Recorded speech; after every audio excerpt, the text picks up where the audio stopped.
یہ ہیں جی خلیل بھائی سے پتہ کر کے بتا دیں کہ سونف کو بھون کر استعمال کرتے ہیں؟ لاہور سے میسج ہے جی خلیل بھائی، بھون کر استعمال کرنا چاہیے سونف کو؟ کر سکتے ہیں بھون کر. اس میں یہ احتیاط کرنی ہوتی ہے، سونف کو بھی بعض لوگ بھون کر استعمال کرتے ہیں، بعض لوگ زیرے کو بھی کرتے ہیں، تو اب بھوننے میں اور جلنے میں فرق آنا چاہیے. اچھا. جیسے سفید زیرہ ہے اور اسی طرح خشک جو دھنیا ہوتا ہے اس کو بھی بھونا جاتا ہے، اور پھر یہ تیزابیت کے لیے، سینے کی جلن کے لیے، اس طرح کے امراض میں اس کو کام میں لیا جاتا ہے، سفید زیرہ، خشک دھنیا اور یہ سونف وغیرہ. مگر اگر یہ اس کی لیمٹ سے آگے نکل جائے، جو بھوننا ہے اس کو براؤن سا کرنا ہوتا ہے، اگر یہ جل جانے کی کیفیت میں ہو جائے اور بندہ سمجھ رہا ہے کہ یہ ابھی میں نے بھون لیا، تو پھر یہی چیز جو ہے نا سینے کی تیزابیت اور جلن وغیرہ میں فائدہ کرنے کے بجائے الٹا یہ جلن پیدا کرے گی، کیونکہ جل گئی. صحیح. تو اس میں تھوڑا سا فرق کرنا ہوتا ہے. صحیح. تو یہ بھونتے ویسے کیسے؟ یہ تو کبھی بھونتے ہوئے آپ دکھائیں تو پتہ چلے نا کیسے بھونتے ہیں. بس اس میں یعنی کہ ایک ہوتا ہے جل جانا، تھوڑا سا گھروں میں پتہ چل جاتا ہے، ہوتا ہے اتنا. اچھا. کہ ایک ہوتا ہے پریکٹیکل ہونا چاہیے اس کا خلیل بھائی. جی انشاءاللہ. سنا ہے سونف کے اندر جو ہے نا وہ جو ہے نا غریبی ڈالتے ہیں، تو چہار مغز بھی ڈالتے ہیں، اور اس میں تل بھی جو ہے وہ ڈالتے ہیں، اور پتہ نہیں کیا کیا کچھ وہ بنا کے رکھتے ہیں، اور لوگ اس کو جو ہے نا وہ چباتے رہتے ہیں. اس کے بارے میں کیا رائے ہے آپ؟ جی بعض لوگوں کو عادت ہوتی ہے، کوئی نسوار کھاتا ہے، ہاں جی، نسوار لگاتا ہے، اور بعض لوگ جو کوئی گل لگاتا ہے، الگ الگ چیزیں، کوئی چھالیا، کوئی گٹکا، کوئی پان، اس طرح کی چیزیں.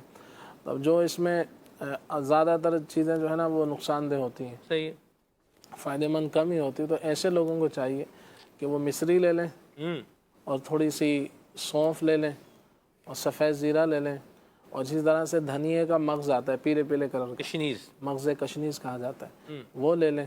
اس کو تھوڑا سا بھون لیں، جیسے دھنیے کو اور زیرے وغیرہ کو، سونف کو ہلکا سا بھون لیں، تو پھر اس کے اندر مصری وغیرہ ملا کے پھر اس کو استعمال کرتے رہیں.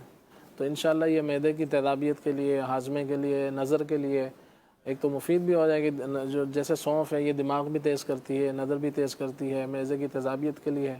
حتیٰ کہ اگر کوئی شخص ہارٹ اٹیک سے جیسے آئے دن آج کل انتقال ہو ہی رہے، کھانے سے پہلے اگر ایک چمچ سونف کی لے لی جائے تو انشاءاللہ عز و جل یہ اٹیک سے حفاظت رہتی.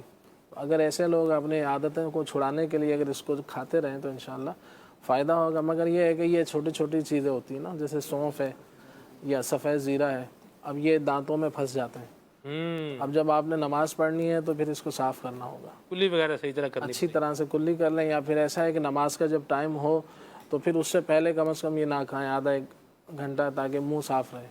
اس کی احتیاط کرنا. یہ جو آپ نے بھی بتایا ہے اس میں بادام اور چہار مغز وغیرہ یہ بھی شامل کیے جا سکتے ہیں؟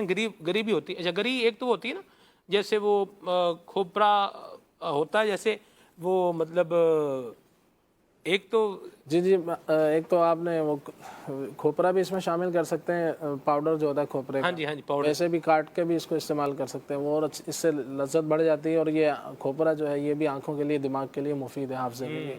اور باقی چہار مغز، وہ تربوز کے بیج کو عام طور سے چہار مغز کہتے ہیں، حالانکہ اگر چہار مغز آپ کو چاہیے تو اس میں الگ الگ چیزیں ہوتی ہیں، تو وہ یوں کہ اس کے تربوز کے بیج کو ہی کہا جاتا ہے، وہ بھی اس میں شامل کر سکتے ہیں.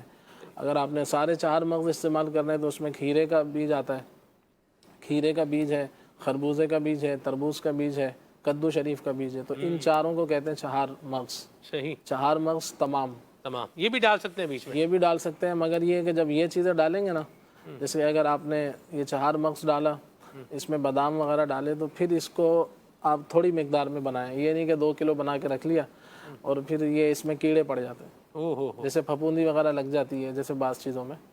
تو پھر یہ تو کم مقدار میں بنائیں تاکہ خراب نہ ہو.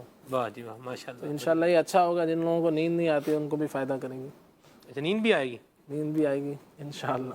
صحیح، چلے ماشاء اللہ. کافی چیزیں بتا دی، میں نے بھی کچھ ملا دی بیچ میں. اللہ خیر فرمائے. جی خلیل بھائی کلام بھی سنائیں، وہ جو پوچھا گیا وہ بھی بتائیں. جی صلو علی الحبیب صلی اللہ تعالی علی محمد. پاؤں کے چھالے کے حوالے سے انہوں نے فرمایا کہ کئی سالوں سے نکلتا ہے پاؤں پر چھالا. تو اس کے عام طور سے جو جلدی امراض ہوتے ہیں اس کی وجہ خون کے اندر حدت، خرابی، انفیکشن اس طرح کے خون کے اندر ہیٹ کا پیدا ہو جانا، مختلف الفاظ اس کے لیے آپ استعمال کیے جاتے ہیں۔ تو اس کے لیے ایک تو یہ کہ انڈا اور مچھلی اور بڑا گوشت اس کو استعمال نہ کیا جائے۔ پھر یہ بھی دیکھ لیں کہ جب چھالا نکلتا ہے تو اس سے پہلے یہ کیا کھانے کا جیسے معمول رہا، تو بھی ان کو تھوڑا معلوم ہو جائے گا کہ یہ چیزیں کھائیں تو میں نے یہ چھالا میرا اس طرح سے نکلا، تو وہ چیزیں چھوڑ دیں۔ بعض اوقات وہ چیز بظاہر گرم نہیں ہوتی لیکن ان کے لیے مفید نہیں ہوتی، تو وہ نہ اس کو استعمال کریں۔ اور اس کے ساتھ آپ نیپالی چرائتا، نمبر 2 شاترا، یہ جڑی بوٹیاں ہیں۔ نیپالی چرائتا، شاترا، یہ 6 گرام لے لیں، اور اس کے اندر گل منڈی شامل کر لیں، گل منڈی وہ بھی 6 گرام۔ تینوں چیزوں کو رات کو 1 گلاس گرم پانی کے اندر بھگو دیں اور صبح جو ہے اس کو چھان کر پی لیا جائے۔ تو اللہ نے چاہا تو انشاءاللہ عز و جل کچھ دنوں کے اندر آہستہ آہستہ اس میں بہتری آ جائے گی۔ اللہ کریم شفا عطا فرمائے۔ چلتے پھرتے یا سلاموں کا ورد رکھیں اور باوضو رہیں، اللہ کریم آسانی فرما دیں گے انشاءاللہ۔